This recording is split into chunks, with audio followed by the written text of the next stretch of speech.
esta mesa y fungirá como moderadora la senadora de la República, Lucero Saldaña Pérez, secretaria de la mesa directiva del Senado mexicano.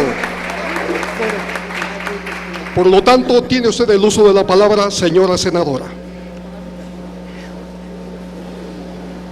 Sean todos y todas bienvenidas al Senado de la República, a lo que hemos denominado todo un seminario sobre federalismo y unidad nacional.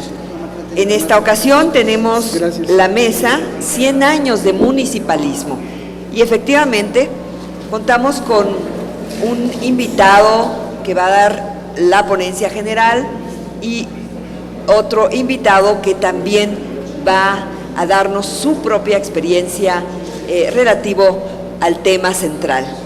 Queremos subrayar que el Senado ha tenido ya varias mesas a lo largo de esta semana y que ha habido no solamente pluralidad, interés, no cuestionando sobre el federalismo, sino cuáles son estos retos que tenemos. Así que damos la bienvenida a Octavio Acosta Arévalo, de la Asociación Autoridades Locales de México, y también a Ricardo Baptista González, quien fue efectivamente presidente municipal de Tula de Allende, Hidalgo. Quisiera dar brevemente algunos datos para resaltar el tema y la importancia del estudio sobre el municipio. La figura central, quienes pueden ver la historia del municipio en nuestro país, podrán ver su rol determinante y cómo los cambios en leyes y en estructura han sido adecuaciones de acuerdo a los tiempos. El primer ayuntamiento, recordaremos, en 1519, la Villa Rica de la Veracruz. Ya en el México independiente, en 1824, con el Plan de Iguala y esta Constitución, se consagra precisamente como una forma de república representativa, popular y federal. El periodo independentista, a la fecha, la institución municipal pues ha sufrido varias modificaciones que conserva un común denominador: el principio de que la mejor forma de gobernar una comunidad es a través de la elección de sus autoridades locales, propias del pueblo y cercanas a su gente.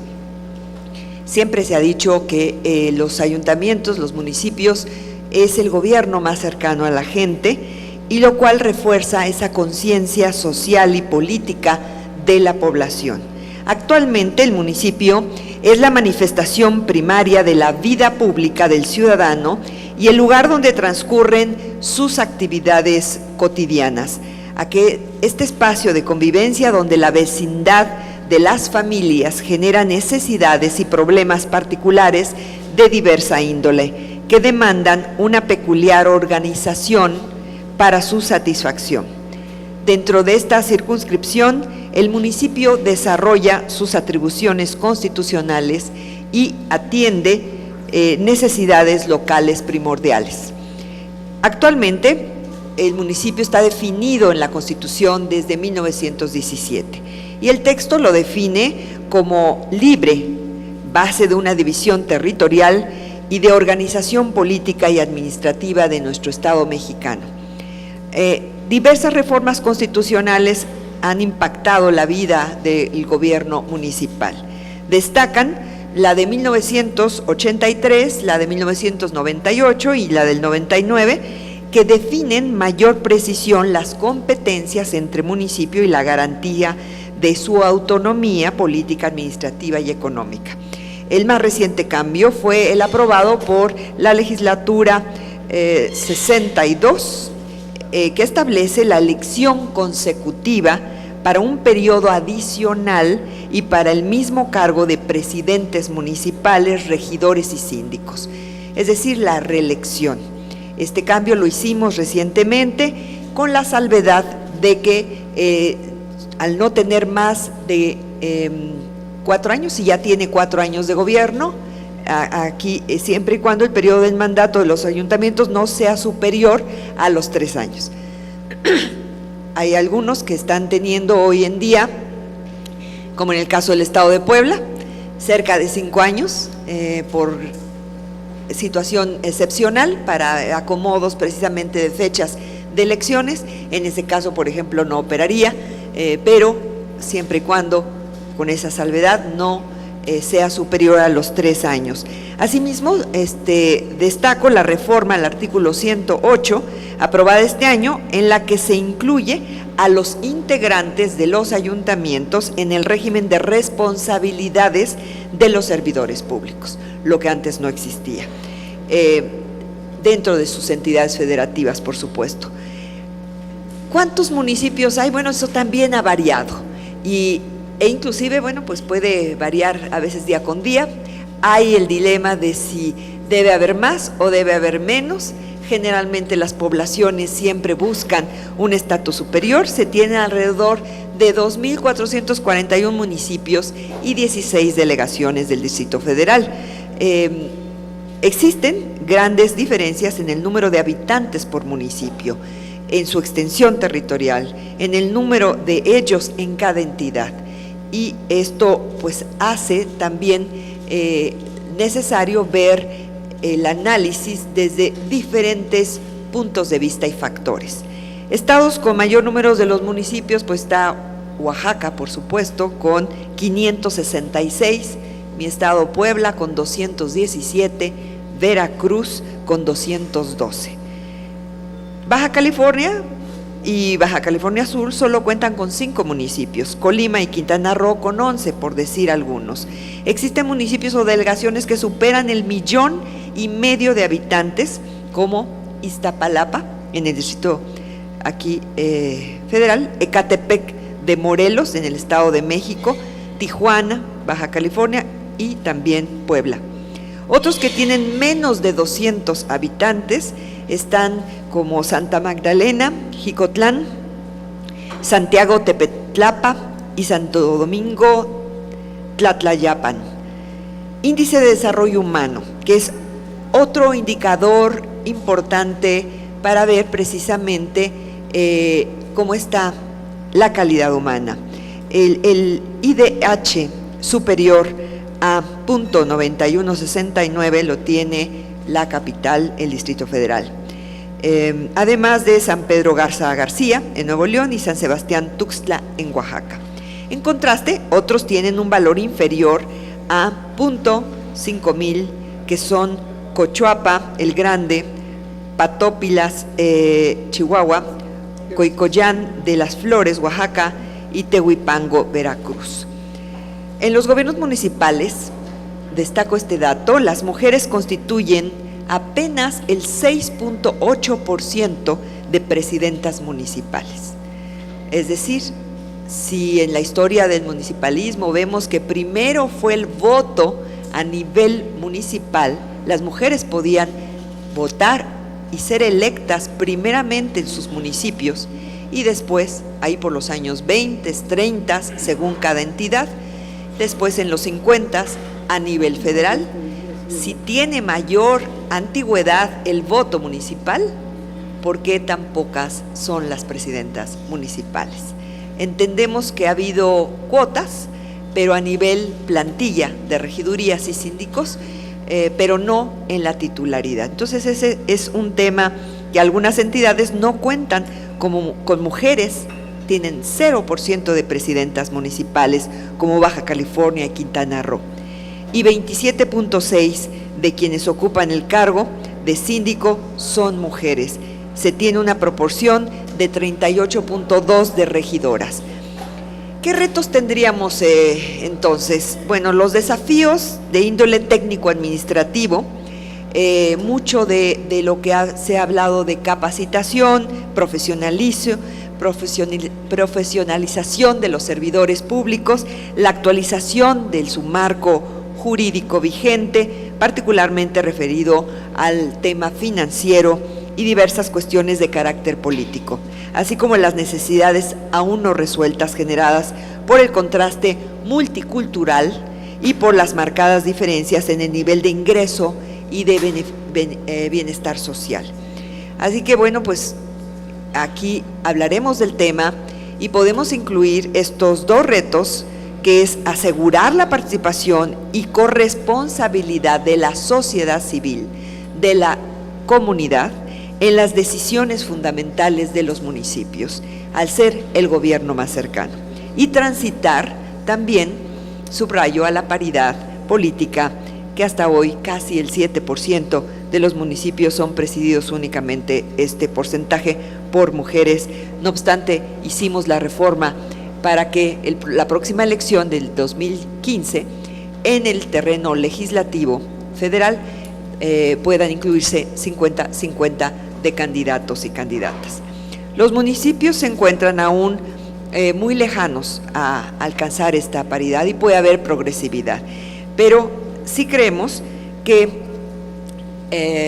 el tema de lo que viene a representar el concepto del municipalismo, pues vamos a dialogar con ustedes y habrá un procedimiento también posterior de preguntas y respuestas. Así que le damos la palabra primeramente a José Octavio Acosta Arévalo. Actualmente es miembro del Consejo Directivo de la Red de Investigadores de Gobiernos Locales de México, como aquí se señaló, consultor en temas de administración, gobierno y fortalecimiento institucional, Banco Mundial, PNUD y diversos organismos. Secretario General de la Conferencia Nacional de Municipios en México hasta el 2012. Asesor de la Comisión de Desarrollo Municipal del Senado de la República, también del periodo 2009-2012. Director de Profesionalización y Capacitación del Instituto Nacional para el Federalismo y el Desarrollo Municipal del Gobierno Federal en México. Director ejecutivo en años anteriores de la Asociación de Autoridades Locales, fundador y director del Instituto de Desarrollo Municipal, alrededor del finales del 1997 a 2000, fundador y director del Centro de Servicios Municipales Heriberto Jara, anteriormente, autor de más de 30 publicaciones sobre administración y gobierno municipal, y miembro de la Unión Internacional de Municipalistas, con sede en Granada, España, desde el 1995. Bienvenido al Senado de la República, tiene el uso de la palabra. Bueno, muchas gracias, senadora. Gracias a los organizadores por el honor que me hacen de invitarme para compartir algunas reflexiones. Bien, la senadora hizo un panorama general interesante donde nos muestra la diversidad del municipio. Ciertamente una de las características, yo diría la principal característica del municipio es la diversidad. Yo me atrevo a además señalar que no solamente la diversidad, sino la contradicción. Y no lo digo en sentido negativo, sino igualmente el federalismo, su esencia es la contradicción. El federalismo es la unión y la separación, es la autonomía y la articulación en una sola forma, digamos. Yo voy a hablar por qué digo que el municipio tiene en esencia, y en estos 100 años lo que lo ha movido, lo que lo ha desarrollado es la contradicción. Nada más para poner una idea que no es un elemento negativo la contradicción. Voy a hablar de un tema que no soy experto, no soy eléctrico, pero los motores eléctricos justamente se mueven por la contradicción. O sea, los motores eléctricos lo que hacen es cambiar del polo positivo al negativo, y eso es lo que le hace dar movimientos. El municipio nace de la contradicción en México. El municipio, como ustedes lo saben, yo no sé si decirlo heredamos o se nos impuso de la conquista española, y el municipio en España era símbolo de la autonomía, era símbolo de la libertad que se utilizó en España además para frenar la conquista de los árabes. El municipio era sinónimo de libertad, era sinónimo de autonomía, era sinónimo de autogobierno, y Hernán Cortés traía, digamos, esa esencia municipalista, y llega a América y lo impone. O sea, el municipio en México no fue un consenso democrático, no se convocó a los indígenas a preguntarles si querían municipio, sino también, como lo señaló la senadora, el municipio es impuesto, y además ese es impuesto como una forma de dominación. El municipio lo impuso Hernán Cortés para garantizar, para dar legalidad a su acción conquistadora y poder obtener los beneficios económicos de la conquista. Y los municipios se desarrollaron, quisieron intentar crear cabildos indígenas, no funcionaron, y realmente lo que funcionó fueron los municipios controlados por los españoles nacidos en México, por los criollos. De hecho, fueron los municipios en México la base de la independencia, o sea, fueron los españoles nacidos en México quienes se independizaron de los españoles peninsulares. Entonces, digamos, lo que quiero señalar es que es un elemento de contradicción, de debate, de confrontación. Pero como se refiere a los 100 años, voy a partir entonces de la época del siglo XX, de principios del porfirismo. En el porfirismo igualmente el municipio vive esa contradicción. Las jefaturas políticas porfiristas se generalizan y entonces Porfirio Díaz instala jefes militares que lo que hacen es controlar, asegurar el centralismo, la subordinación y el control político y económico de los municipios, y estos instrumentos eran utilizados muchas veces para la comisión de abusos, digamos. Por eso insisto que es la lucha por la autonomía y la lucha contra la centralización. Entonces, más o menos en 1914, 1915, el general Emiliano Zapata emite una ley sobre libertades municipales que demanda el reconocimiento y los fueros de las libertades comunales. Solamente para citar algunos artículos, me parece interesante por lo que ya en aquel entonces, hace 100 años, Emiliano Zapata reclamaba, hoy todavía es muy vigente en gran medida. Decía que se declaran emancipados de toda tutela gobernativa los diversos municipios de la República, tanto en lo relativo a su administración interior como en lo concerniente al ramo económico o hacendario. Si alguien dijera esto hoy, tiene total vigencia, y esto lo dijo Emiliano Zapata hace más de 100 años. Decía que cada municipio gozará de absoluta libertad para proveer las necesidades locales y para expedir los reglamentos, bandos y disposiciones que juzguen necesarios para su régimen interior. En el artículo 5, la Ley de Libertades Municipales de Emiliano Zapata decía: el municipio estará representado y regido por un ayuntamiento o corporación municipal electa popularmente, en el concepto de que la elección será directa y en ella tomarán parte todos los ciudadanos que tengan el carácter de domiciliados. Y otro artículo interesante decía: las sesiones de los ayuntamientos serán enteramente públicas. Esta fue una iniciativa, repito, de principios del siglo XX, que creo que tiene actualmente mucha vigencia. Esta lucha, digamos, por la autonomía contra el centralismo siguió, y digamos, otra etapa importante fue en la época constituyente, que se convocó por Venustiano Carranza, y aquí el defensor de las libertades municipales, de las libertades democráticas, fue el general Heriberto Jara, quien decía que los ayuntamientos no pueden gozar de su libertad si no es sobre la base de una libertad económica efectiva, que fue la base del debate del artículo 115 constitucional.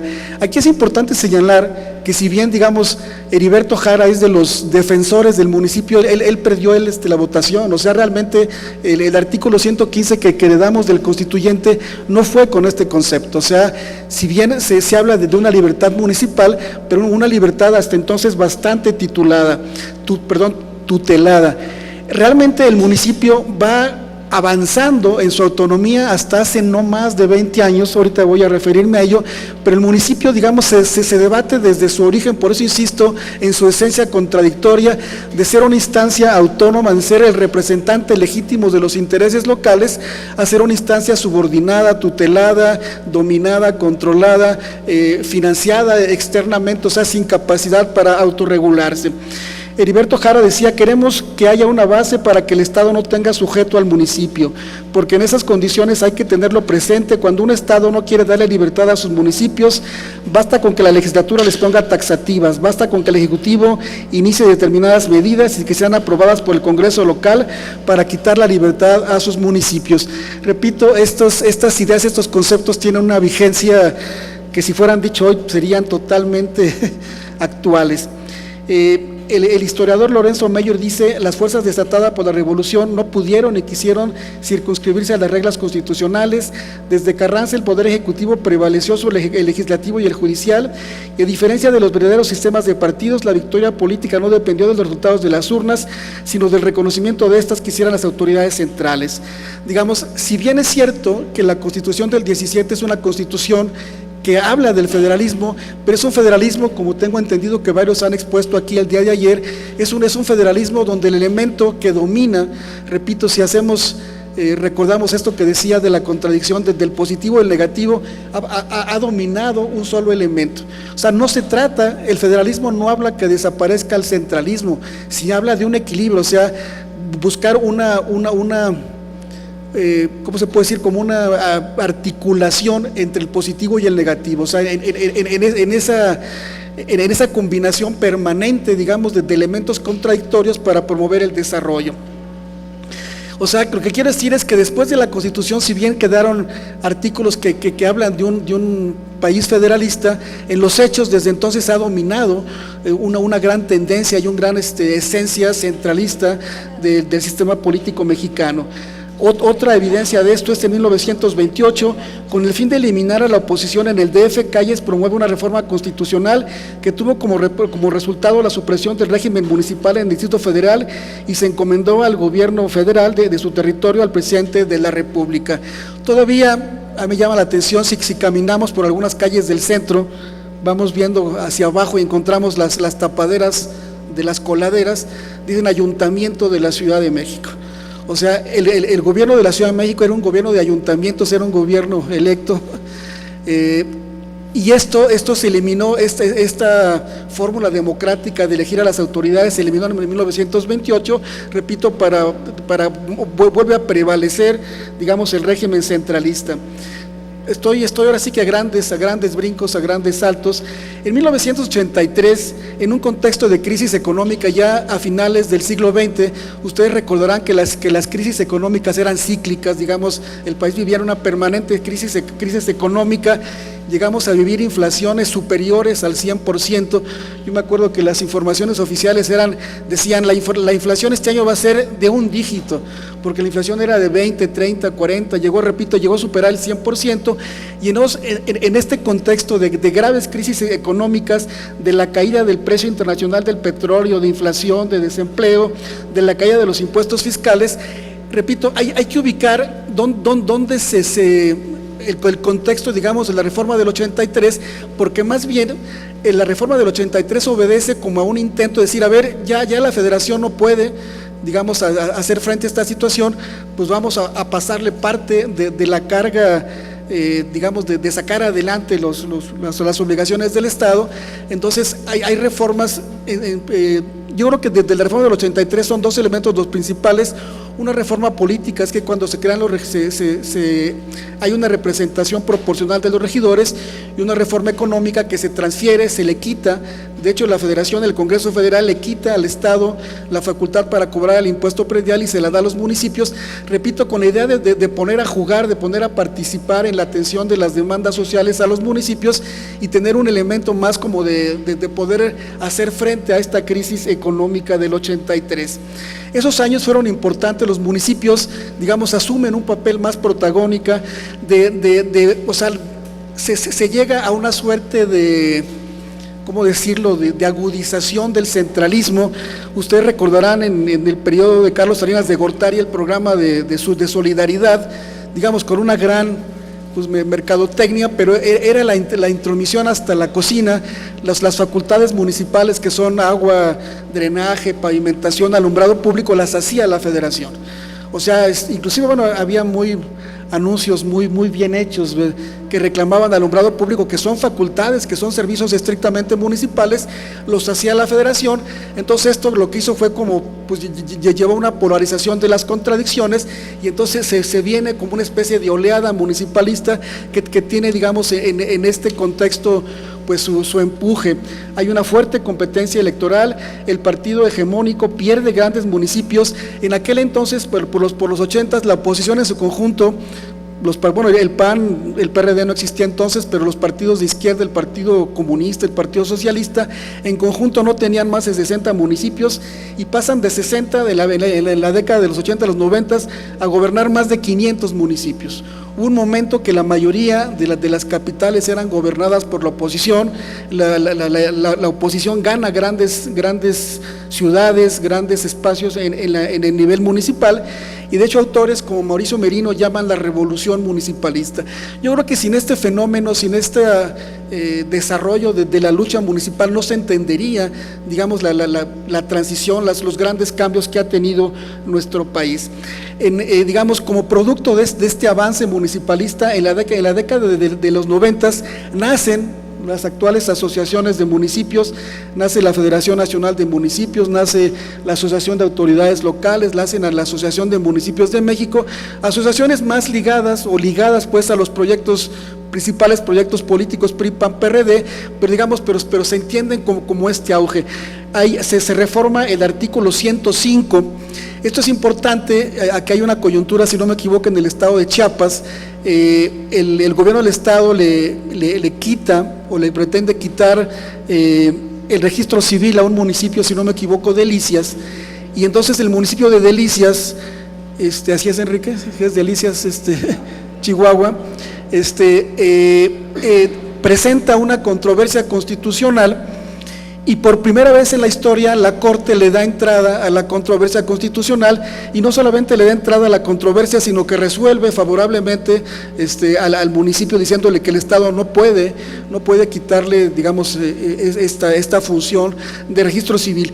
Esto es interesante, más allá del caso de que si tiene o no el registro civil, es interesante porque en los hechos la Corte reconoce al gobierno municipal como sujeto político, como un actor de gobierno, porque antes de eso el gobierno municipal ni siquiera podía presentar una controversia constitucional porque no era reconocido como un gobierno. Entonces, y yo me atrevo, pues ni siquiera a pensar, yo creo que afirmar que todavía hoy por hoy funcionarios y autoridades, gobernantes, gobernadores de estados, funcionarios federales, siguen creyendo que el municipio es una especie de subordinado, de empleado, que el municipio debe obedecer al Estado, que el municipio debe obedecer al gobierno federal. Y la palabra no es obedecer, porque obedecer es una palabra que implica una subordinación, y el federalismo lo que implica no es una subordinación, el federalismo lo que implica es una coordinación. Ese es el gran reto. Por eso digo que la esencia del federalismo es la contradicción, eres autónomo, te puedes autodeterminar, pero nos coordinamos para asuntos en los cuales estamos de acuerdo. Eso es complejo, por supuesto que es muy complejo, y entonces sí, siempre prevalecen como los dos elementos: o me subordino o me coordino, ¿no? Entonces en esta lucha es como se va avanzando. Desafortunadamente creo que la balanza, el lado de la balanza que ha pesado más es el lado del centralismo. Pero bueno, retomando el hilo de las cosas, aquí en el 94, con la reforma del artículo 105, se reconoció en los hechos lo que después, 4 años después, en el 99, fue la reforma más importante, que reconoce, fíjense ustedes, casi 500 años después, decía la senadora, efectivamente, que el municipio se estableció, se impuso en la Villa Rica de la Veracruz en 1519, y si decimos que el municipio se reconoce como órgano de gobierno, tuvieron que pasar más de 400 años para que se le reconociera su carácter de gobierno. Y todavía ese carácter de gobierno es, digamos, en gran medida cuestionado, porque se dice que el municipio no tiene capacidad, que los municipios son corruptos, que los municipios no hacen bien las cosas, en fin.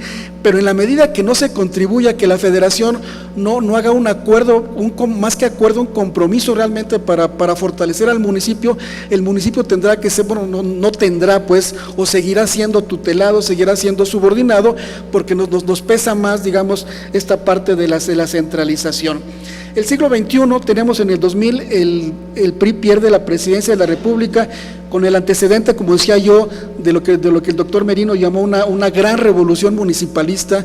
Había, digamos, los municipios de oposición eran un gran número y tenían una gran fortaleza. Se les reconoció su carácter de gobierno, se reconoció que pudieran presentar controversias, se presentaron muchas controversias, ganó muchas controversias los gobiernos municipales, y esto es un escenario para el que el 2001 se cree entonces el antecedente desde entonces de lo que es la Conferencia Nacional de Municipios de México. Aquí es importante señalar que la Conferencia Nacional de Municipios de México, cuando menos el proyecto, la iniciativa, la disposición es anterior a la Conferencia Nacional de Gobernadores de la CONAGO. O sea, la CONAGO se formó después, con mucha más fuerza, por supuesto, pero digamos, el proyecto de articularse de los municipios es anterior, digamos, en esta lucha, en este auge municipalista, los municipios dieron paso a avanzar en la constitución de un solo organismo nacional de los municipios. En el 2004 se convocó una convención nacional hacendaria. La participación de los municipios fue fundamental. Esa es la primera vez en la historia donde hay un protagonismo tan importante de los gobiernos municipales, con propuestas muy significativas en el sentido de fortalecer su capacidad hacendaria. Lamentablemente los acuerdos de esta convención hacendaria no fueron retomados por el Congreso, y entonces siguen durmiendo el sueño de los justos. En el 2004, digamos, desde el punto de vista de la legislación federal, hay también avances importantes. Hay dos leyes en particular, la Ley de Desarrollo Rural y la Ley de Desarrollo Social, que reconocen, o sea, ya digamos, en esta entrada al juego, la vida política nacional, se reconoce que el papel del municipio es fundamental. Entonces, tanto la Ley de Desarrollo Rural como la Ley de Desarrollo Social reconocen que el gobierno municipal, que el espacio local es un actor fundamental para el desarrollo, que no podemos hablar de desarrollo si no hablamos de territorio, si no hablamos de gobierno local, si no hablamos de ciudadanía. De hecho, el espacio del desarrollo es el espacio local.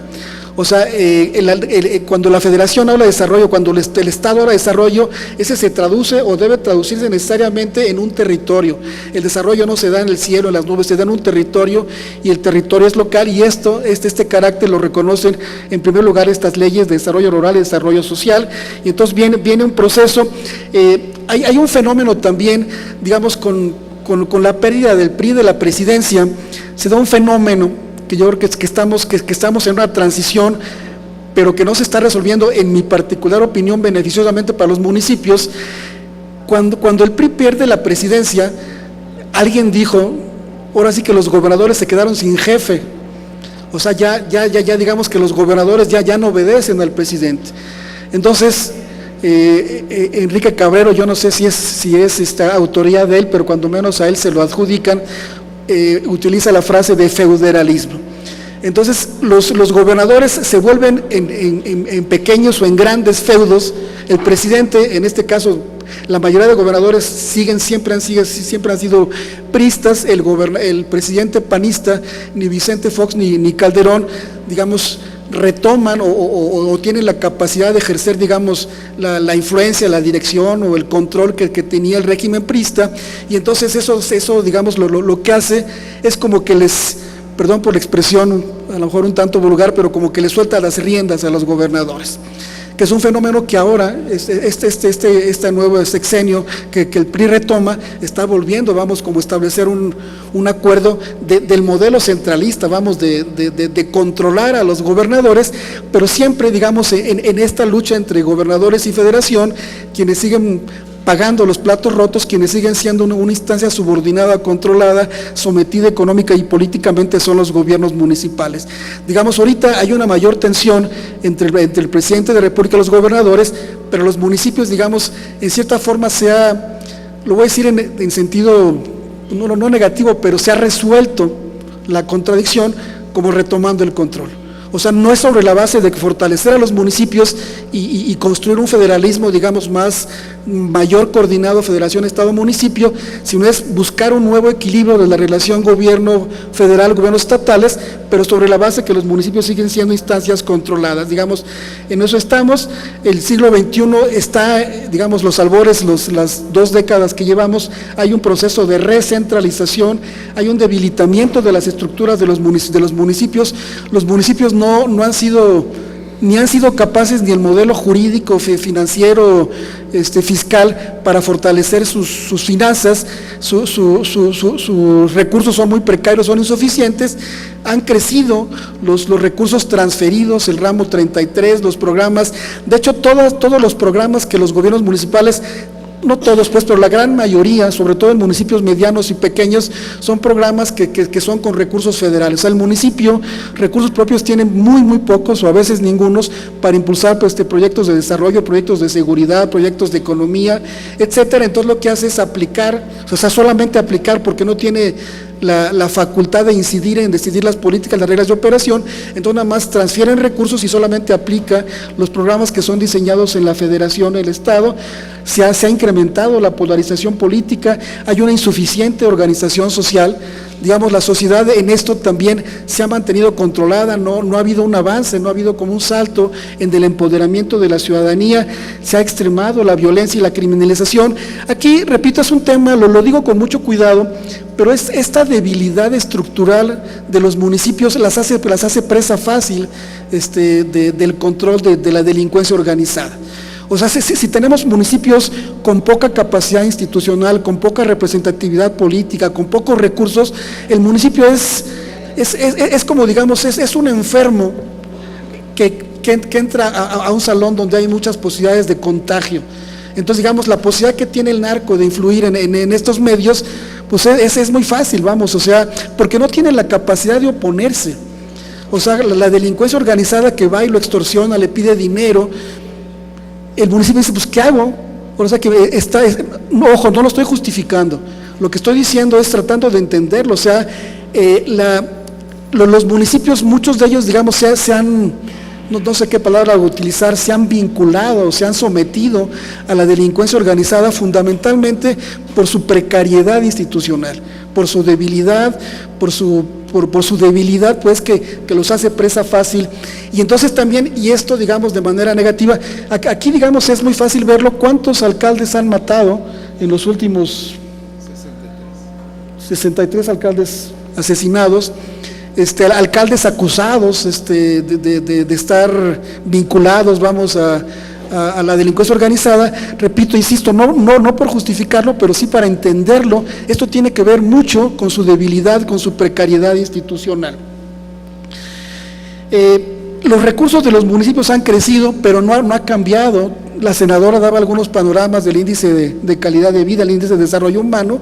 Los municipios, muchos de ellos siguen en condiciones de alta marginalidad, de alta precariedad, y si comparamos, no sé, en un escenario de 20, 30 años, los recursos que manejaban los municipios, muchos municipios hoy manejan, yo me atrevo a pensar, 10, 50 o 100 veces más recursos que antes, pero eso no significa que su desarrollo, que su calidad de vida haya incrementado 10, 50 o 100 veces. A veces al contrario, hoy con muchos más recursos económicos, pero las condiciones de vida en muchos casos no han modificado, o sea, hay marginación, hay pobreza. ¿Cuál es la problemática? Hay una visión de corto plazo, criterios clientelares, toma de decisiones no participativa, manejo opaco de los recursos públicos, limitada capacidad técnica. Esto es lo que yo digo que hace muy frágil, muy precario al gobierno municipal. Hay un diseño institucional hecho para la ruptura, creo que de América Latina, ya, inclusive ya no sé si Colombia, creo que Colombia ya, tú sabes, Ricardo, Enrique, si aceptaron la reelección en Colombia, pero eran los países, Colombia y México, que no tenían reelección. Todavía, pero todo el resto de países de América Latina tienen reelección, o sea, los alcaldes son reelectos, y esto, más allá del problema de la reelección, sí, la reelección no, el problema es el horizonte de gobierno, o sea, ningún problema, ninguno, hablan de educación, de salud, de alimentación, de vivienda, de contaminación, de seguridad, ningún problema se puede resolver en menos de 3 años. Entonces, si solamente tenemos un horizonte de 3 años, de entrada estamos diciendo, a ver, te voy a dar aquí la administración, el control del municipio en algo que no vas a poder resolver. Entonces, por institucional, por diseño y demás, los políticos pues están pensando en su carrera. Los mejores políticos lo que hacen es castigar a la ciudadanía. ¿Por qué? Porque si son buenos políticos están pensando en ser diputados, en ser gobernadores, y entonces dejan a su pueblo, y en 2 años, en 1 año, ningún problema de manera estructural va a poder ser resuelto, y entonces están condicionando a que la actuación de los municipios sea de tipo clientelar. O sea, solamente se responde a lo que la gente reclame con mayor fuerza. O sea, los gobiernos municipales actúan como estaciones de bomberos. Si hay una manifestación porque quieren agua, pues se le pone el agua pues para que se calme la manifestación, pero no hay proyectos de largo plazo. En ciudades europeas, en Alemania, en Bélgica, en Holanda, las ciudades planifican a 50 años. O sea, ya saben lo que van a hacer dentro de 10, dentro de 15, dentro de 20 años. Y en México, la mayoría, yo no digo que todos, pero muchos municipios no saben lo que van a hacer el año que entra. Hay programas exitosos, viene un gobierno distinto, y no hablo de partido, a veces hasta el mismo partido que cambia, porque no, esto era del gobierno anterior, esto ya no tiene que ver conmigo. Entonces, y eso, repito, por diseño institucional está hecho para la ruptura. Necesitamos rediseñar el municipio, necesitamos modificar la cultura partidista, fortalecer la organización ciudadana, necesitamos fortalecer fiscalmente la capacidad económica de los gobiernos municipales. Si el gobierno municipal, como lo decía Heriberto Jara en el 17, hace ya 100 años casi, esta situación no la hemos modificado. Si no hay capacidad económica, si no hay libertad, las condiciones para el desarrollo van a ser bastante limitados. Necesitamos marcos jurídicos adecuados, es una demanda de las asociaciones. No se puede tratar iguales a los que no son iguales.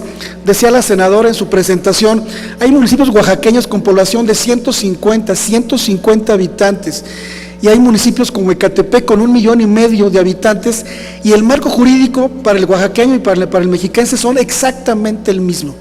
El presidente municipal de Oaxaca y el presidente municipal del Estado de México tienen las mismas obligaciones, tienen que prestar los mismos servicios, y eso no se puede hacer, no se puede tratar igual a los que no son iguales.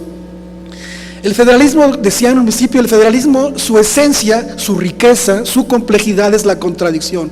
Es el articularlos en unirnos para temas importantes, para temas centrales, fundamentales del desarrollo nacional, pero con independencia y autonomía. ¿Cómo combinamos esos dos elementos?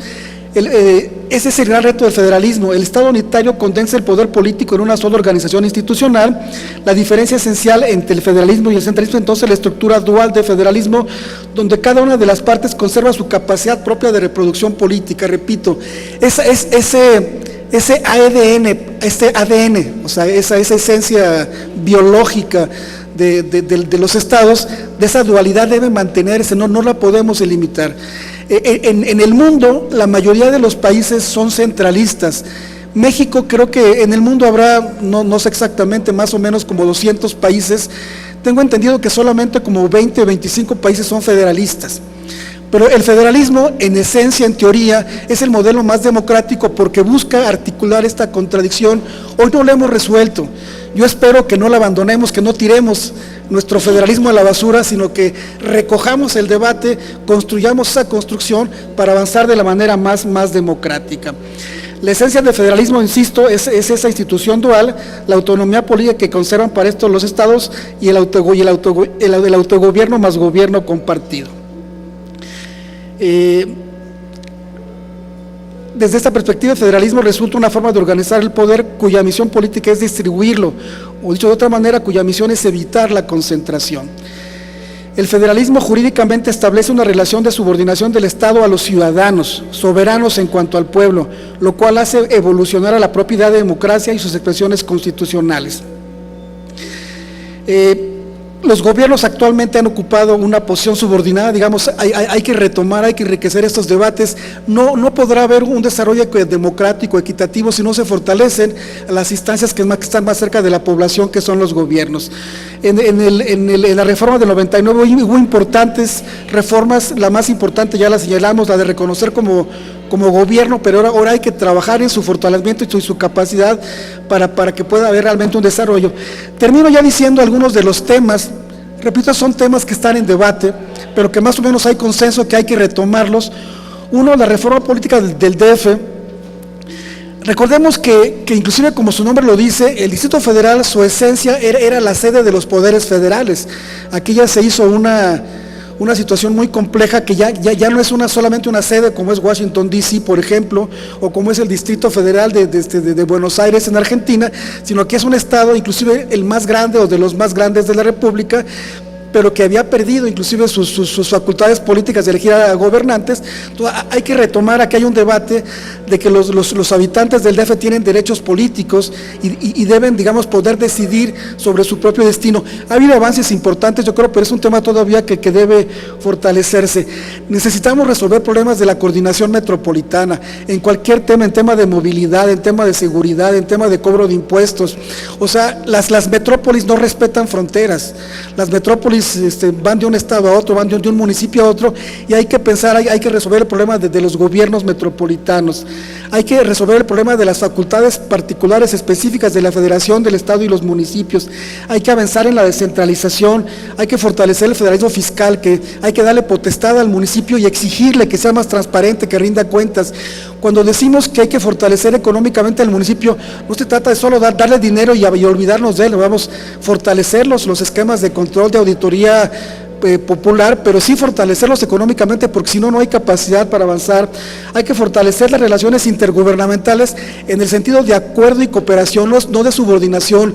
Mandar es fácil, coordinarse es difícil, pero realmente lo único que nos va a permitir avanzar es la coordinación y la articulación. Eso es un tema que se avanzó mucho hace 20 años, hoy otra vez nos aparece como un tema pendiente el derecho de los derechos de las comunidades indígenas. Hoy por hoy los grupos indígenas siguen siendo los pobres entre los pobres, las comunidades más marginadas, más abandonadas, siguen siendo un tema pendiente. El tema de la planeación, los municipios por obligación tienen que hacer un plan, pero que se vuelve un mero requisito que no tiene ninguna eficacia porque no tienen recursos para llevar ese plan, y viene otro gobierno y lo cambia, y cada 3 años se la pasan haciendo planes. Hay que fortalecer la organización ciudadana, hay que empoderar a la ciudadanía.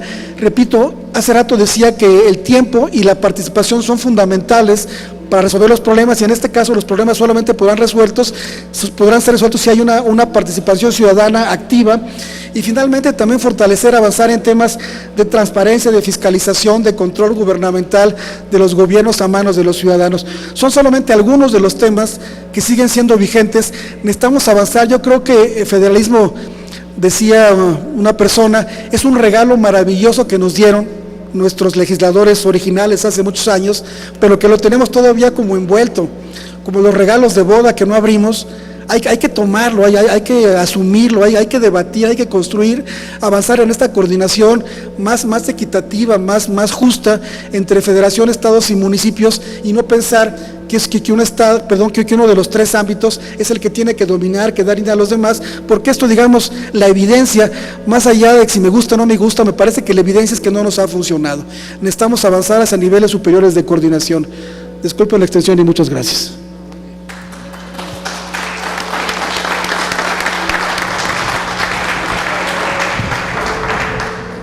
Realmente nos ha dado todo una serie de temas y habrá seguramente mucha inquietud, muchas preguntas, opiniones que agradecemos, valoramos el conocimiento, la experiencia, poder resumirla en poco tiempo. Así que muchas gracias por su valiosísima intervención en este seminario. Queremos darle la palabra a Ricardo Baptista González, como ya señalé, su experiencia como presidente municipal de 1997 al 2000 en Tula de Allende, pues seguramente también va a contribuir en lo que es la operatividad, en lo que es el ejercicio real de este nivel de gobierno y de esta forma de administración. Tiene el uso de la palabra, por favor. Gracias, senadora. Sobre todo, gracias al Senado de la República por haber organizado este seminario encuentro sobre el federalismo y la unidad nacional. Yo creo que es muy oportuno porque este país, efectivamente, tanto la introducción que usted hizo, senadora, como lo que ha planteado nuestro ponente, el maestro Octavio Acosta, tienen que ver de un gran vacío que hay, o un federalismo incompleto.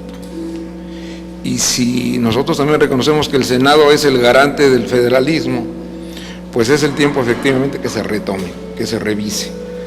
Porque yo partiría, como lo ha planteado el maestro Octavio Acosta, hay que rediseñar tanto el federalismo y obviamente al municipio mexicano.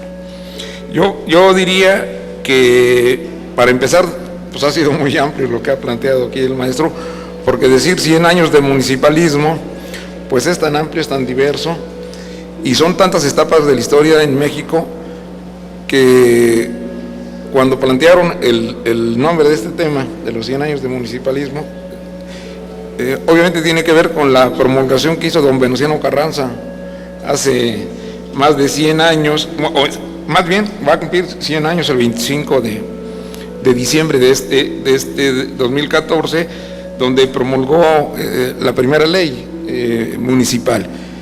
Y ha pasado mucho, pero el municipio, con los datos que ustedes han aportado, con el análisis que nos ha presentado Octavio, nos dice que el municipio mexicano efectivamente es el gran olvidado de este federalismo incompleto, y el ciudadano es el que realmente ha recibido o no recibe los beneficios de un federalismo, insisto, que es incompleto. ¿Por qué es incompleto? Bueno, evidentemente los artículos 39, 40, 41 constitucionales hablan del pacto federal, pero está excluido el municipio. El municipio no forma parte del pacto federal. Y esto es de entrada un problema que yo sé que ustedes van a revisar aquí en el Senado, que es la cancha natural para empezar a ver esta problemática, porque el municipio, y lo han dicho bien, es donde vive la gente, es donde se desarrollan todas las actividades. La gente no vive en la federación, la gente tendrá el domicilio en algún estado, pero la gente vive en los municipios. Las comunidades, las colonias, los barrios, las rancherías están en los municipios. Y el municipio mexicano, con ese diseño o impuesto o aceptado así a lo largo de la historia, pues hoy está en una situación de debilidad. Y esta debilidad debiera ser punto de partida para fortalecerla. Y lo que hoy está pasando es que no hay una visión de Estado para fortalecer al municipio, y este es un gran problema. Yo les pongo, por ejemplo, les comento, por ejemplo, lo que significó esta etapa que aquí se habló de la alternancia en el poder. Ciertamente hasta antes de 1988, solo algunos puntitos, 50, 60 municipios en el país, no eran gobernados por un solo partido, el partido que fue hegemónico. Y obviamente no impactaban, no incidían en una verdadera alternancia y sobre todo en un desarrollo de los municipios. 1988 marca un parteaguas, hay el inicio de una transición democrática. La alternancia efectivamente inicia en los municipios, porque es ahí donde partidos diferentes al que gobernó más de 70 años empiezan a ganar. Y las gubernaturas, que también eran de un solo partido, es hasta 1992, en Baja California, cuando llega el primer gobierno diferente al PRI que gobernaba. Y obviamente en el 2000 viene la alternancia en el gobierno federal con la llegada de los gobiernos del PAN. Y esta transición democrática que hoy decía el maestro Basabe antier en la primera conferencia magistral de este seminario, pues que está trunca, y nosotros consideramos que sí, porque al ciudadano común y corriente, que es el que nos debe de interesar todo esto, lo que aquí se está planteando y de lo que le entendemos como punto de partida será aquí en el Senado, ¿en qué le beneficia, primero, y si entiende qué es el federalismo? ¿Y en qué le beneficia la alternancia o la democracia? Decía Basabe que hoy los temas de federalismo y centralismo están encontrados, y democracia están encontrados, no están juntos, representan hoy cosas diferentes. Entonces, evidentemente, lo que nos tiene que llevar a entender y a ponernos de acuerdo, como bien ha planteado Octavio, qué le toca a cada orden de gobierno hacer. Ese es el verdadero federalismo. Es una cuestión, sí, de coordinación, pero también de articulación. Y de entrada, aquí veíamos cómo hay mucha materia prima de lo que se ha trabajado en federalismo, en la reforma del Estado, que son insumos para entender y de verdad empezar a revisar el federalismo y sobre todo entender cuál es el papel de los municipios. Decía Octavio, hubo una convención nacional hacendaria en 2004, donde hubo más de 300 propuestas importantísimas que permitirían en materia fiscal ponerse de acuerdo a los 3 órdenes de gobierno, y ahí está en el bote o en el archivo de los olvidos todos estos acuerdos. Hubo la famosa CENCA en 2007, que hubo también compromisos para la reforma del Estado mexicano, donde se plantearon muchísimos aspectos de lo que debería el municipio hacer y lo que le tocaba al gobierno federal y a las entidades federativas, y esto también ha estado olvidado. No hemos aprovechado lo que aquí se ha trabajado. Efectivamente no hay que partir de cero, hay muchos insumos, pero tenemos que empezar por entender cuál es el papel del municipio. Por ejemplo, en el federalismo fiscal se dice que el municipio es mal recaudador.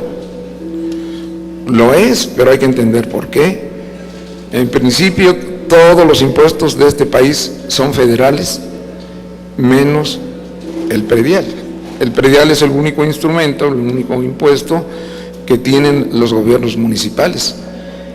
Pero también ese diseño que ha planteado muy bien el maestro Acosta del modelo de municipio, hace que ningún municipio, ni aun los más ricos de este país, puedan vivir solamente de la recaudación del predial. Si todos los impuestos son federales, menos el predial, por eso hoy existe el sistema de convenios entre la Federación y los estados para la transferencia de los recursos, pero esto es insuficiente porque lo que aprueba aquí, o lo que aprueba la Cámara de Diputados anualmente en los presupuestos de egresos de la Federación, invariablemente todo el recurso que se aprueba baja vía las entidades federativas.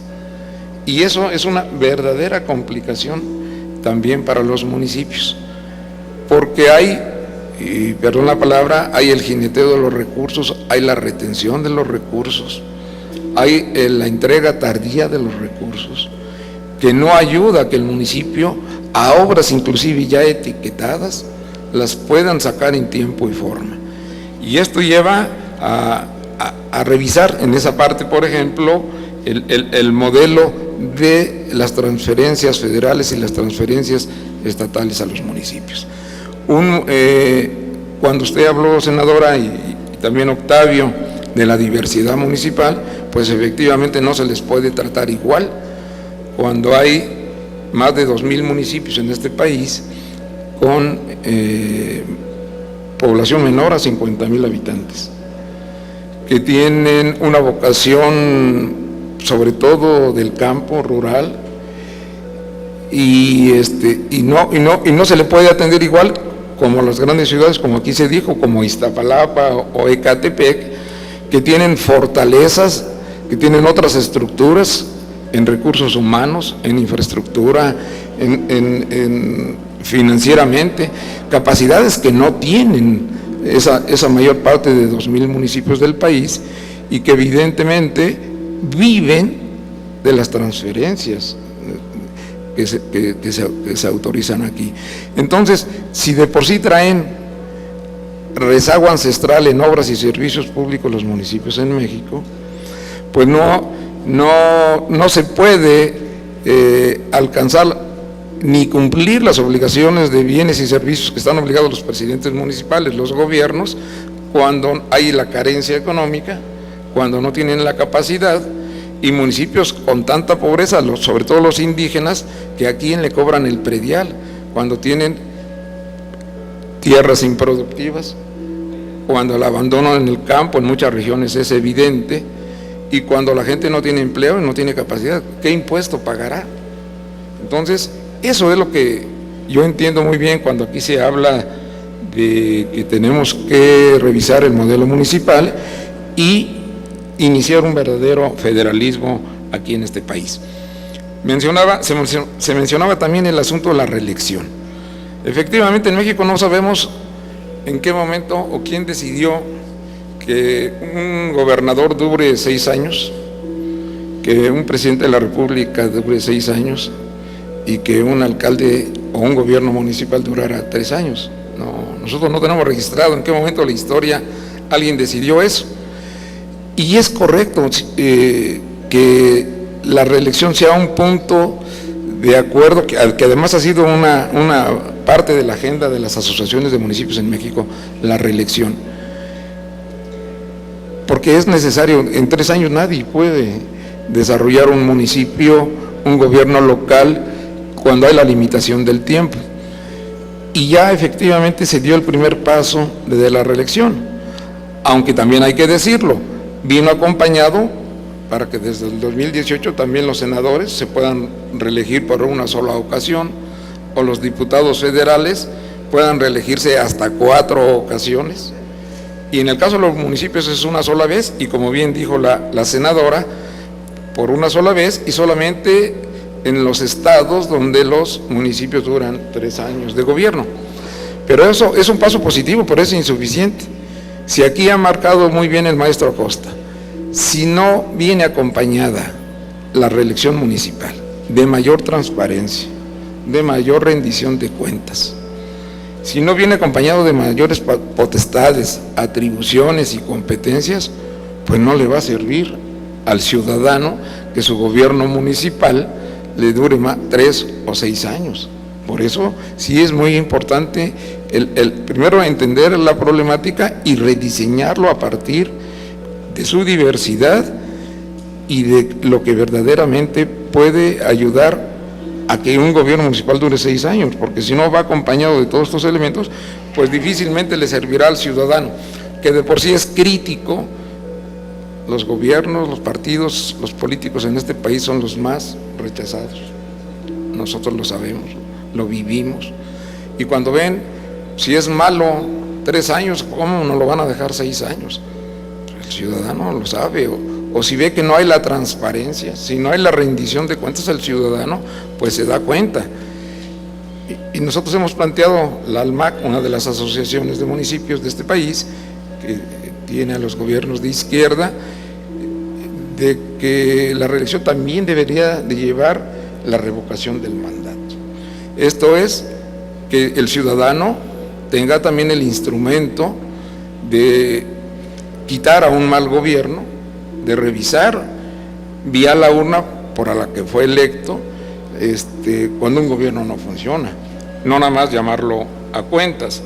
Entonces yo quisiera nada más terminar mi comentario diciendo que tenemos que buscar cómo ponernos de acuerdo. Es duro pero es real, cuando Octavio dice que los gobernadores ven a los presidentes municipales, a los gobiernos municipales, como sus subordinados, como sus empleados. Esa es una realidad, pero eso no es un país que estamos en la OCDE, un país que está haciendo cambios estructurales importantes, que quiere hacer transformaciones, ¿verdad? Y que el municipio no se le trate como mayor de edad. Esa es una realidad. Ahí está la gente, ahí vive la gente, y es a quienes tenemos que fortalecer. Yo creo que hoy la alternancia no le está sirviendo al ciudadano. Hoy la alternancia en el poder, la democracia y la alternancia, hay un desencanto porque el ciudadano común y corriente ve que no ha servido como debiera, porque ni tenemos una sociedad más democrática, ni esta alternancia, que si bien tuvo años muy importantes, pasar de 60 gobiernos en el orden de gobierno municipal a 500, 600 como alternancia, y que vino una competencia. Muchas ciudades del país han sido gobernados por los 3 principales partidos en su momento. Ha habido alcaldes en ciudades del PRI, del PAN, del PRD, pero que el desgaste y el modelo que está acotado ha hecho que la gente diga que todos son iguales, o que no se note la diferencia entre un gobierno de un color y de otro, si la gente lo que requiere son soluciones. Entonces, hoy la alternancia no le está sirviendo a la gente. Los datos que da la propia Secretaria de Desarrollo Social, de que se mantienen niveles de pobreza de más de 57 millones de habitantes en el país, a pesar de tanto recurso que se le mete a los programas sociales, pues sí es preocupante. Otro ejemplo, cuando nosotros vemos que el problema del mando único que se empezó a manejar de las policías desde el sexenio pasado, que quisieron desaparecer las policías municipales porque efectivamente habían dejado crecer su debilidad. Los municipios mexicanos hoy, efectivamente, una parte importante de los municipios del país están infiltrados sus policías. Hay problemas graves, pero la solución no era, como lo había planteado el gobierno federal anterior, de que desaparecieran las policías. Dejaron de que se debilitaran las policías, como dejaron que se debilitara que el orden de gobierno municipal pudiera cumplir sus obligaciones y su encomienda que el ciudadano le dio en la urna y lo que constitucionalmente le corresponde hacer. Entonces, la cuestión del mando único, por supuesto, ese es un modo de ver las cosas de articulación, de un federalismo que articule, que se coordine, no que debilite. Nosotros creemos que es una obligación. Los municipios no estamos peleados con los gobernadores. Nadie ve al orden de gobierno estatal como adversario, es todo lo contrario. Pero queremos esa coordinación y esa articulación que es necesaria, que es obligatoria y sobre todo que la gente viva mejor.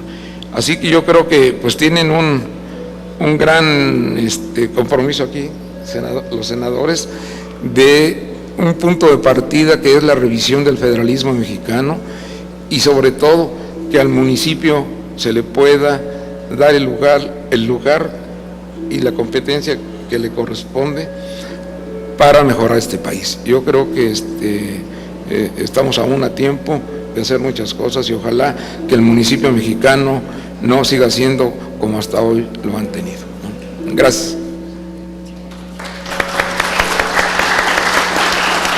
Muchas gracias por la intervención de Ricardo Baptista González, actualmente director ejecutivo de la Asociación de Autoridades Locales de México, AC. Pasaríamos a preguntar si hay alguna inquietud, pregunta, comentario de la audiencia. Hay una. Bien, entonces vamos con una, 2, 3, 4. Muy bien, empezamos, por favor. ¿Habrá algún micrófono? Si no, le pasamos con esas 4 pequeñas intervenciones. Vamos a dar muy amable conclusiones. Gracias, senadora.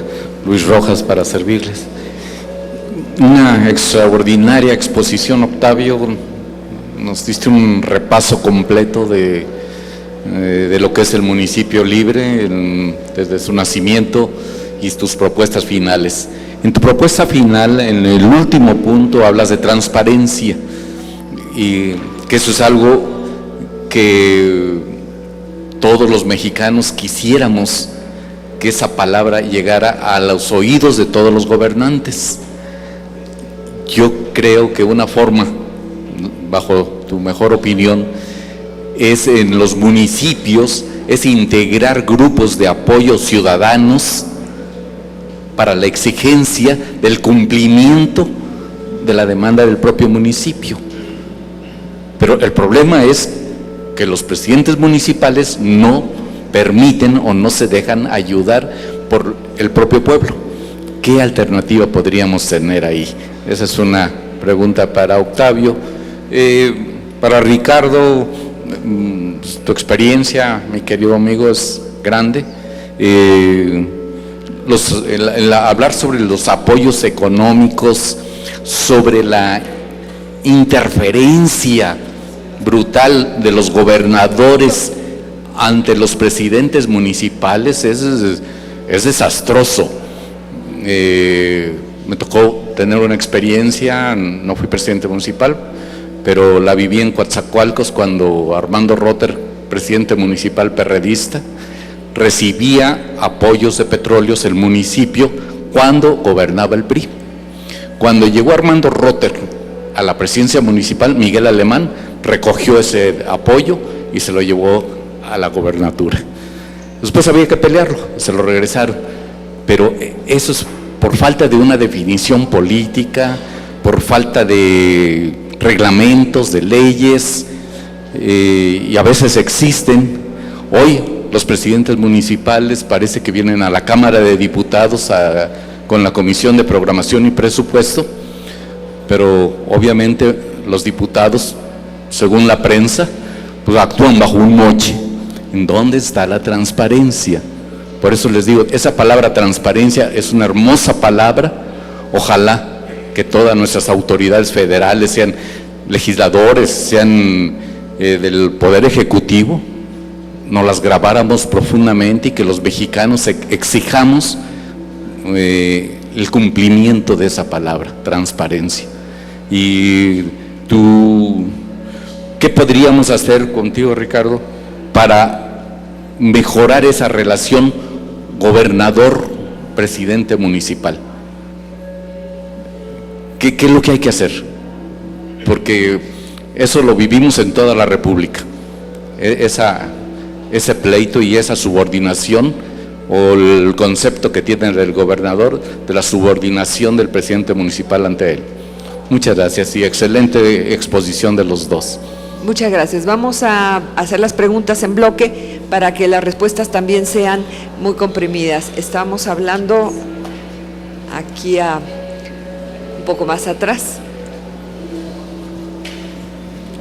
Buenos días a todos. Felicitar al Senado por la apertura de estos foros sobre el federalismo. Ojalá se pudieran hacer más foros como estos para nutrir e invitar a más organizaciones de la sociedad civil a que de veras podamos aportar algo para fortalecer el federalismo. Felicitar también a los ponentes en esta ocasión por la intervención. Es loable la participación y bueno, decirles que a 100 años de municipalismo en México, pues no da mucho gusto de que muchos municipios, 400 de ellos de los 2.400, más, números menos, se encuentren en esa pobreza, en esa miseria extrema. Y sobre todo a 190 años de la promulgación de la primera Constitución de 1824, en que un grupo de liberales planteó, bueno, encabezados más o menos Gómez Farías, Ramos Arizpe y muchos patriotas de aquella época que plantearon esta federación. Ramos Arizpe, las ideas era de hacer una federación fuerte con estados fuertes, libres, soberanos y autónomos, cosa que a 190 años pues vemos que los resultados en el municipio libre, en el artículo 115 constitucional, pues no se han hecho realidad. Vemos todavía mucha miseria, mucha disparidad entre las regiones norte y sur del país. Parece en algunas ocasiones y centro que estamos hablando de dos Méxicos. Hay gente olvidada en algunos estados muy pobres, en las serranías, que no conocen nada de lo que son los avances que tienen las grandes ciudades o no les llega lo más indispensable. Entre ellos, pues los municipios que no reciben las aportaciones suficientes de esos fondos a los que tienen derecho. No es alguna pregunta que les quiera hacer, pero yo creo que es una síntesis muy corta de lo que yo pienso y de que, bueno, de que se están haciendo esfuerzos, se vienen haciendo muchos esfuerzos por darle esa libertad, esa autonomía al municipio libre, a los estados, cosa que a partir de todas las adelantos y retrocesos que ha tenido esta nación, desde las luchas que se dieron por ser un México libre hasta la fecha, yo creo que se han dado avances, pero el federalismo retrocede. Puntos muy importantes, y no estamos hablando nada más de fechas, estamos hablando actuales, estamos hablando de fechas de los años 80, 70s cuando se dan y se dicen, y los 80 y tantos 90s cuando se dice se habla de un nuevo federalismo, y el nuevo federalismo vuelve a retroceder. Creo que en esta ocasión, para mi forma de ver, como no muchos así lo ven, las reformas actuales, las reformas que se están implementando y que gracias a los acuerdos que se han tenido entre los tres poderes, ojalá que logremos un México más justo y que esos municipios que viven en la miseria, en la pobreza, tengan una verdadera entrada hacia el desarrollo que merecen. Gracias. Muchas gracias por el comentario. El compañero, ¿quién nos había levantado la mano? ¿Sí? ¿Usted? Sí, si me permiten. Sí, adelante. Más antes. Sí, muy buenos días. Enrique Valenzuela, a sus órdenes, la Comisión de Desarrollo Municipal. Primero que nada, felicitarlos, saludarlos. Es un privilegio saludarlos aquí, escuchar a Octavio con tanta maestría, que tiene dominado el tema tanto de la historia como de los retos que tenemos pendientes para la Federación y para los municipios en particular. A Ricardo Baptista también, un gusto verdaderamente escucharlo también por aquí con la trayectoria que tiene y la convicción que siempre ha mostrado. Mi pregunta es en el siguiente sentido, y vaya, son muchos los desafíos desde luego que tenemos todavía en materia de fortalecimiento local, en materia de federalismo propiamente, como dice el seminario, en materia de fortalecimiento municipal, caray. Mi pregunta es muy concreta, en tratándose del desafío que tenemos para atender la diversidad que prevalece en México, de los 2.442 municipios que tenemos y 16 delegaciones o demarcaciones políticas del Distrito Federal, la diferencia en la calidad de vida en nuestras comunidades es abismal. Entonces ha habido fórmulas que proponen a lo mejor algún principio para regular las relaciones entre los órdenes de gobierno para abatir precisamente estas diferencias. Y por otro lado, en su caso, ¿de qué manera podríamos generar un esquema para clasificar a los municipios? En su caso, ya es un tema que en varias ocasiones hemos tratado, pero me gustaría nos dieran alguna retroalimentación al respecto, y ahí se apreciaría en todo caso nos ayudaran y nos ilustraran ambos ponentes, a quienes conocemos, apreciamos y caray, qué gusto escucharlos por aquí. Muchas gracias. El último estaba por atrás, ya no, muy bien. Bueno, pues vamos a escuchar para cerrar esta mesa de análisis, de poder reflexionar en torno a los 100 años del municipalismo y sobre todo viendo hacia adelante. Vamos a pedirle los comentarios primeramente de Ricardo. Perdón, ¿quiere el micrófono? Bueno, entonces empezamos con Octavio, por favor. Muchas gracias por sus comentarios. Pues rápidamente, señor Rojas, estoy de acuerdo.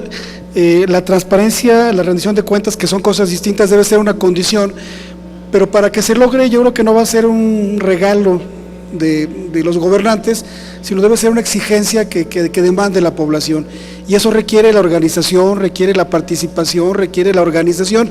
No me refiero a solamente a cuestiones de presiones, manifestaciones, me refiero a una organización, una demanda, que la ciudadanía utilice, haga uso de ese derecho. Lo que pasa es que yo creo que como ciudadanos no hacemos uso de ese derecho, y como cualquier órgano que no utilizamos se atrofia. Entonces yo creo que requiere que la ciudadanía avancemos en la organización y hagamos ejercicio cotidiano de ese derecho, pero estoy básicamente de acuerdo. Y Enrique, pues ahora sí que tú eres parte de este debate, nos la pones difícil, podríamos organizar otros eventos como este para discutir el tema.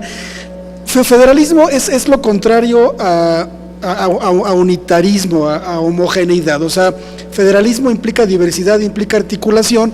Entonces yo creo que en esencia debe reconocer la diversidad de los municipios. Entonces en esta coordinación, como ya comentamos, tanto Ricardo como yo, no se puede pensar que todos los municipios tengan los mismos responsabilidades. Entonces yo creo que hay que pensar un ejemplo, no digo que sea el modelo ideal, es el caso de España, que en España no hay una ley de municipios, hay una ley de régimen local que reconoce cuando menos 15 modelos distintos de gobiernos locales. y las competencias municipales las asumen los municipios de acuerdo a su capacidad. Entonces yo creo que en este encuentro, en esta coordinación, habrá que establecer un marco jurídico adecuado para municipios de menos de 1,000 habitantes y un marco jurídico adecuado para municipios de más de 50,000, 100,000, 1,000,000, y cada quien de acuerdo a sus capacidades, a sus necesidades, a sus intereses, a sus condiciones, pues vaya articulándose en la forma que, digamos que el criterio es quién le puede servir mejor a la ciudadanía. Me parece que ese debiera ser. O sea, si el que lo hace mejor es la federación, que lo haga la federación. Si el que lo hace mejor es el Estado, que lo haga el Estado. Si el que lo hace mejor es un municipio de tales características, que lo haga. Yo creo que esa es la lógica. O sea, ¿quién le sirve mejor al ciudadano? Y hacer un modelo diverso. Que yo creo que esa es nuestra tarea. Y tú estás ahí en primerísima fila en ese debate. Gracias a todos. Muchas gracias. Ricardo, por favor. Sí, cómo no, gracias. Bueno, yo agradezco las palabras y los conceptos de quienes han intervenido en las preguntas. Yo diría, bueno, en primer lugar, el compañero Rojas sí plantea algo que es una realidad. Nosotros hemos aquí planteado primero que todos los recursos que se transfieren a los municipios que pasan por los estados sufren para que realmente bajen a sus municipios. Pero hay otra realidad. Aquí vemos en el Senado y en la Cámara de Diputados el peregrinar anual de los alcaldes o de todo el año de venir a pedir recursos, de traer proyectos. Primero, porque se concentra en el Congreso, particularmente en la Cámara de Diputados, la definición del presupuesto anual. Pero además, la gestoría no encuentran las puertas abiertas en las entidades federativas y recurren a nuestros senadores, recurren a nuestros diputados, porque así está diseñado esto. Pero además has dicho algo que es lamentablemente cierto. Sufren la interferencia de quienes les piden moche o comisiones para bajarle recursos federales. Y muchas veces sorprenden a los gobiernos municipales que ante la falta de los recursos caen en engaños y entonces ese es un problema que efectivamente también es responsabilidad del Senado, de la Cámara de Diputados, de resolver. No se puede de por sí a las menguadas arcas de los gobiernos locales, de los gobiernos municipales, que todavía tengan ese asedio de decir yo te bajo recursos, pero le tienes que entrar. Es algo que tenemos que cambiar. Y también en cuanto a qué hacer, cómo ponernos de acuerdo, ¿no? Yo soy muy claro en decir, los gobernadores no son adversarios de los presidentes municipales ni viceversa. Lo que ha pasado pues, es que es una cultura que tenemos de añísimos, de muchos años, de ver así de abajo, de arriba hacia abajo. De entrada, el presidente de la República, los senadores, los diputados, los alcaldes, los gobernadores, todos se eligen por la urna, o sea, se eligen del mismo modo. Y no puede haber, la Constitución no habla de niveles, habla de órdenes, de ámbitos. No es que la federación esté aquí o el Ejecutivo Federal y luego las entidades y hasta abajo los municipios.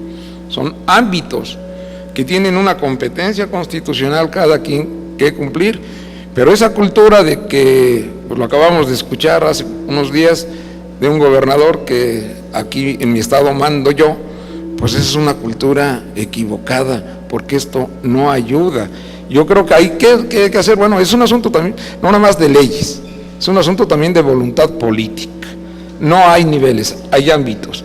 Y bien dice Octavio, pues los gobernadores saben, y así tienen que actuar, que si queremos estados fuertes, como debe ser, pues necesitamos municipios fuertes. Yo creo que ahí es una gran cuestión de cultura.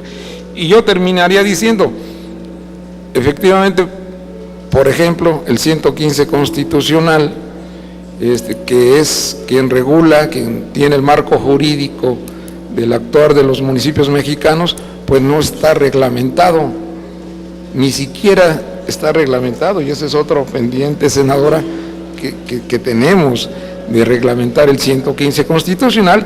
Y la verdad, con lo que aquí hemos planteado, sobre todo lo que ha planteado el maestro Octavio Acosta, sí necesitamos rediseñar el municipio. Si algo se requiere en este país de reformas estructurales, pues es el municipio, porque es pues donde vive la gente, ¿no? Gracias. Muchas gracias. Verdaderamente creo que este tipo de reflexiones no quedan en el aire, porque nos permiten el poder planear lo que sigue, y ese es el sentido también del Senado. Ustedes han oído, en paralelo está una sesión iniciando, estamos teniendo diversas actividades, diversas comisiones, y este evento, bueno, pues no sustituye al trabajo legislativo, sino complementa el trabajo legislativo. El estar hablando de federalismo cuando se ve que puede haber contradicciones entre los extremos, aquí se ha aclarado. Si lo conceptualizamos como el articulador y el coordinador, bueno, pues vemos esa parte fundamental de rol que significa este principio del federalismo. Efectivamente, entre tener conceptos y cómo operan esos conceptos en la realidad. Contrastes entre quién hace los servicios, quién los ejecuta, contrastes y controversias entre cómo se coordinan, entre si es solo territorio, si es población, si son lo que entre comillas podríamos denominar feudos, si genera desarrollo por sí o simplemente aplica los recursos. En fin, aquí hay propuestas muy interesantes sobre un marco jurídico para una planeación a largo plazo, donde pues tengamos con incorporación de las circunstancias de la metrópoli, de la movilidad, de las grandes capitales, de las zonas marginadas, el tema de los impuestos, del concepto de descentralización, que más que concentración, la potestad, la transparencia, los grupos vulnerables, sobre todo, el concepto de ciudadanía, que finalmente se ha criticado el avance o la correlación de democracia con el bienestar social. Si el avance de las democracias se traduce realmente en un beneficio directo económico, político, social, creemos entonces que subrayamos un nuevo estilo de gobierno, de gobernanza, para que la sociedad y el gobierno puedan tomar decisiones conjuntas. Analizaremos entonces también alternativas de regímenes locales, de gobiernos locales, para poder considerar esa jerarquía que debe estar cambiando. Si desde las familias están modificándose su estructura, sus formas de quién decide, cómo deciden los municipios, imaginémonos las juntas auxiliares o sus similares, que también se sienten a veces marginadas, fuera de, pues si vamos hasta las familias, tendríamos que hablar de poder, cómo se está llevando el poder, el control administrativo político, la jerarquización o bien una nueva gobernanza. Creemos que entonces vamos hacia estas posibilidades de tener mayor claridad conceptual, pero sobre todo esa aplicación de la operación para llevar bienes públicos, beneficios hacia la sociedad. Muchísimas gracias a Ricardo Baptista por su colaboración en este foro, y también a Octavio Acosta por su valiosísima presentación, conceptos y comentarios. El Senado les agradece, la mesa directiva les va a hacer entrega de un libro precisamente sobre Belisario Domínguez, el porvenir de una ética. Muchísimas gracias por su interés en estos temas.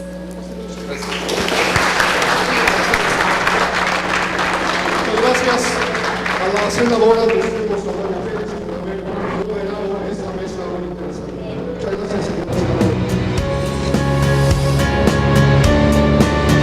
Canal del Congreso, el canal de la Unión, presentó.